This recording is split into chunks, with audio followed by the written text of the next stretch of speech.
Cake ಸ್ಪಾಂಜಿಯಾಗಿ ಸಾಫ್ಟಾಗಿ ಬರಬೇಕು ಅಂದರೆ ಕೆಲವೊಂದು ಟಿಪ್ಸ್ನ ಬಳಸಬೇಕು. ಅದೇನು ಅಂತ ತಿಳಿಸ್ತೀನಿ, ವಿಡಿಯೋನ ಪೂರ್ತಿಯಾಗಿ ನೋಡಿ. ನಾನಿಲ್ಲಿ 2 ಮೊಟ್ಟೆ ಬಳಸ್ಕೊಂಡು ಇವತ್ತು ಕೇಕ್ ಮಾಡ್ತಾ ಇದ್ದೀನಿ. ಇದರಲ್ಲಿ ನಾನು ಯೋಕನ್ನ ವೈಟಿಂದ ಸಪ್ರೇಟ್ ಮಾಡ್ಕೊಳ್ತಾ ಇದ್ದೀನಿ. ಯಾಕೆ ಅಂದರೆ ಯೋಕಲ್ಲಿ ಜಾಸ್ತಿ ಫ್ಯಾಟ್ ಇರುತ್ತೆ, ಹಾಗಾಗಿ ನಾನು ಫಸ್ಟು ಎಗ್ ವೈಟನ್ನು ಬೀಟ್ ಮಾಡಿಕೊಂಡು ಅದಾದಮೇಲೆ ಎಗ್ ಯೋಕನ್ನ ಇದಕ್ಕೆ ಮಿಕ್ಸ್ ಮಾಡ್ಕೊಳ್ತೀನಿ. ಎಗ್ ಯೋಕಲ್ಲಿ ಫ್ಯಾಟ್ ಜಾಸ್ತಿ ಇರೋದ್ರಿಂದ ಸ್ಟಿಫ್ ಏನಿರುತ್ತೆ ಅದು ಕರೆಕ್ಟಾಗಿ ಬರೋದಿಲ್ಲ, ಎಕ್ಸ್ಪೆಕ್ಟ್ ಮಾಡೋ ಸ್ಪಾಂಜಿನೆಸ್ ಬರೋದಿಲ್ಲ. ಸೊ ಹಾಗಾಗಿ ನಾನಿಲ್ಲಿ ಯೋಕನ್ನ ಸ್ವಲ್ಪ ಉಪ್ಪು ಹಾಕ್ಕೊಂಡು ಬೀಟ್ ಮಾಡಿಕೊಂಡೆ. ಈಗ ಎಗ್ದು ವೈಟ್ ಟರ್ನು, ಸೊ ಇದನ್ನು ನಾನು 130 ಸೆಕೆಂಡ್ಸು ವಿಸ್ಕರಲ್ಲಿ ವಿಸ್ಕ್ ಮಾಡಿಕೊಂಡೆ. ಅದಾದಮೇಲೆ ಶುಗರ್ನ 3 ಪ್ರಪೋರ್ಷನಲ್ಲಿ ಡಿವೈಡ್ ಮಾಡಿಕೊಂಡು ಸ್ವಲ್ಪನೇ ಶುಗರ್ ಹಾಕ್ಕೊಂಡು ಬೀಟ್ ಮಾಡಿಕೊಂಡು ಹೋದೆ. ಇದು ವಿಸ್ಕ್ ಮಾಡ್ತಾ ಮಾಡ್ತಾ ನೀವು ನೋಡ್ಬೋದು ಎಗ್ ವೈಟು ಗಟ್ಟಿ ಆಗ್ತಾ ಇದೆ. ಸೊ ಅದೊಂಥರ ಕ್ರೀಮಿ ಟೆಕ್ಸ್ಚರ್ ಬರುತ್ತೆ. ಸೊ ನಿಮಗೆ ಗೊತ್ತಾಗುತ್ತೆ, ಅಲ್ಲಿ ತನಕ ಅದನ್ನು ಬೀಟ್ ಮಾಡ್ಕೊಳ್ಳಿ. ಸೊ ಪ್ರತಿ ಸಲ ಶುಗರ್ ಹಾಕಿದಾಗಲೂ ಸಹ ನೀವು 30 ಸೆಕೆಂಡ್ಸೇ ಬೀಟ್ ಮಾಡಬೇಕು. ಅದನ್ನು ನೀವು ಮೀಡಿಯಮ್ ಸ್ಪೀಡಲ್ಲಿ ಇಟ್ಕೊಬೇಕು, not too slow or not too fast. ಮೀಡಿಯಮಲ್ಲಿ ಇಟ್ಕೊಂಡ್ರೆ ಮಾತ್ರ ನಿಮಗೆ ಆ ಸ್ಪಾಂಜಿನೆಸ್ ಬರೋದಕ್ಕೆ ಈಸಿ ಆಗೋದು. ಸೊ ಇದನ್ನೆಲ್ಲ ಕ್ಲೀನಾಗಿ ಬೀಟ್ ಮಾಡಿದಾಗ ಇಲ್ಲಿ ಕಾಣಿಸ್ತಾ ಇದೆಯಲ್ಲ, ಆ ಸ್ಪೈಕು ನಿಂತ್ಕೊಳ್ಬೇಕು. ಕೆಲವೊಂದ್ಸಲ ಏನಾಗುತ್ತೆ, ಕರೆಕ್ಟಾಗಿ ಆಗಿಲ್ಲ ಅಂತಂದರೆ ಬೆಂಡ್ ಆಗುತ್ತೆ. ಆ ಸ್ಪೈಕ್ ಕರೆಕ್ಟಾಗಿ ನಿಂತ್ಕೊಂಡ್ರೆ ಅದು ಆಗಿದೆ ಅಂತ. ಸೊ ಈಗ ನಾನು ಎಗ್ ವೈಟಿಗೆ ಎಗ್ ಯೋಕನ್ನ ಮಿಕ್ಸ್ ಮಾಡಿಕೊಂಡೆ.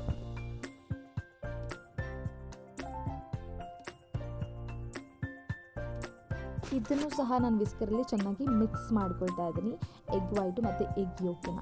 ಇದೆಲ್ಲ ಮಿಕ್ಸ್ ಆದಮೇಲೆ ನಾನು ಇವಾಗ ಹಿಟ್ಟನ್ನು ಹಾಕ್ಕೊಳ್ತಾ ಇದ್ದೀನಿ. ಹಿಟ್ಟನ್ನು ಡೈರೆಕ್ಟಾಗಿ ಹಾಕ್ಕೊಳ್ಳಿಲ್ಲ ಅಂತ ಅಂದರೆ ಹಿಟ್ಟನ್ನು ನಾವು ಜರಡಿಲಿ ಹಾಕ್ಕೊಳ್ಳೋದ್ರಿಂದ ಯಾವುದೇ ಥರ ಗಂಟು ಲಂಪ್ಸ್ ಆಗೋದಿಲ್ಲ. ಸೊ ಹಾಗಾಗಿ ನಾವು ಹಿಟ್ಟು ಕ್ಲೀನಾಗಿದ್ದರೂ ಸಹ ಜರಡಿಯಲ್ಲೇ ಮಾಡಬೇಕಾಗುತ್ತೆ.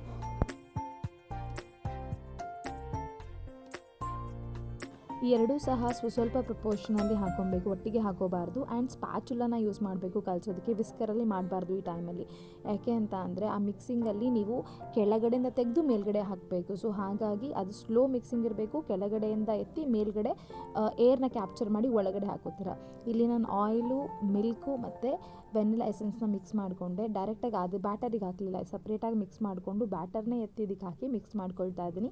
ಈ ಮಿಕ್ಸ್ಚರ್ನ ಇವಾಗ ಬ್ಯಾಟರಿಗೆ ಸ್ಪ್ಯಾಚುಲ ಮೇಲಿಂದ ಹಾಕಬೇಕು. ಯಾವುದೇ ಥರ ಗಂಟು ಆಗದೆ ಇರೋ ಹಾಗೆ, ಯಾವುದೇ ಥರ ಲಂಪ್ಸ್ ಆಗದೆ ಇರೋ ಥರ ನೋಡ್ಕೊಬೇಕು.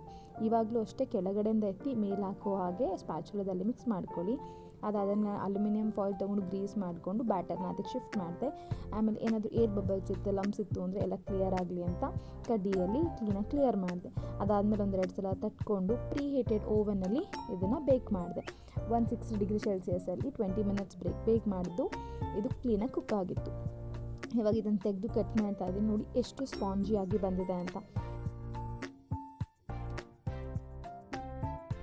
ಸೊ ನಾನು ಹೇಳಿರೋ ಎಲ್ಲ ಟಿಪ್ಸ್ನ ನೀವು ಫಾಲೋ ಮಾಡೋದ್ರಿಂದ, ನೀವು ಯಾವುದೇ ಕೇಕ್ ರೆಸಿಪಿನ ಮಾಡಿ ಈ ಟಿಪ್ಸ್ ಬಳಸೋದ್ರಿಂದ ನಿಮ್ಮ ಕೇಕ್ನ ಸ್ಪಾಂಜಿನೆಸ್ನ ಅಚೀವ್ ಮಾಡ್ಬೋದು.